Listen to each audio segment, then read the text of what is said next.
Bobby in Pika, dobra sta prijatelja, vedno le naprej na zelene travnike. Bobby in Pika, ko posije sonce, vesela in smeje, odhitita v gori. Bobby in Pika, dobra sta prijatelja.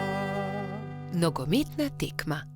Nekega poletnega jutra je rogača Gašperja zbudilo glasno trkanje. Halo, Gašper, odpri! Jaz sem, Frici! Rogač je zaspano vstal iz postelje in odprl vrata. No, Frici, vstopi! Je srečno zavpil Gašper in stara prijatelja sta se objela. Poglej, prinesel sem ti nekaj, je dejal Frici. Nogometna žoga, hura!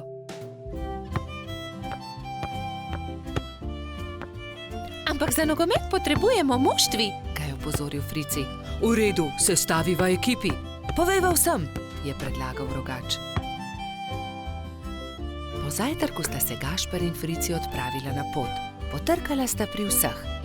Obhodila sta vse hiše in ko sta prišla do konca gozda, sta se zbrali dve ekipi. Za sodnika so izbrali Alfonza. Sešimo jim barvaste majice, je predlagala Lili. Modre so za eno ekipo, rdeče za drugo. Nogometaši so vadili ves teden. Te smo sešile za vas, je dejala Sapica in Gašperju potisnila v roke rdeče in modre majice. Hvala, sta dejali ekipi hkrati in srečni oblekli majice. Pika in Lili sta prinesli klopi in gledalci so zasedli svoja mesta na robu igrišča. Nenadoma se je oglasila Alfonzova piščalka in tekma se je začela. To je to, teci Bobby, je zavpil Gašper. Sem meni podaj, je zavpil Gumbi. Hura, to je to, se je veselila modra ekipa in se objela. Dajmo modri, dajmo rdeči, je bilo mogoče slišati iz občinstva. Ne velja, Frici, ne smeš z roko prijeti žoge, se je jezil Trot.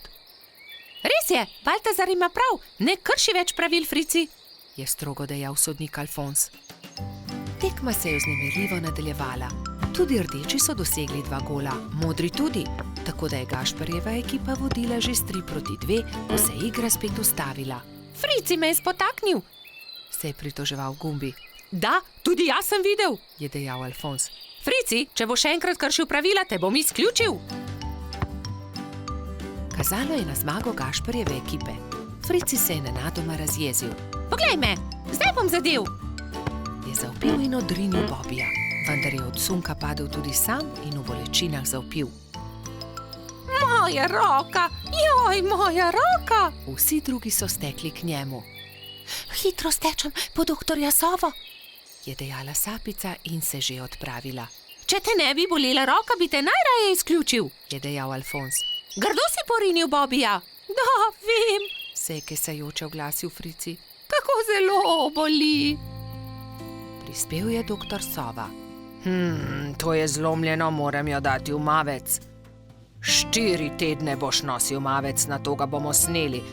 Pazi na roko, nič tikanja. Tekma se je končala zmago modre ekipe. Na povratno tekmo bo treba še malo počakati, je dejal Gašper in potrepljal Fricija po hrbtu. Kaj ne, da boš hitro v redu, ne povešaj nosu. Žal mi je, da sem kršil pravila, je ihtel Frici. Obljubim, da ne bom več nagajal, ko se mi pozdravi roka in lahko igramo pošteno povratno tekmo. Do takrat bi lahko malo okrasili Fricijev mavec, se je smehljala Pika. Pridite, vse vas povabim na malico. Prijatelji so se zbrali v Pikini pikčasti hiši. Vzeli so najprej flomastre in z lepimi slikami poslikali kozličkov mavec. Ko ga bo doktor Sova snel, ga bom obdržal za spomin, je izjavil Frici. Nato so se vsi usedli k mizi in do zadnjega kosa pojedli velikansko biskvitno rolado.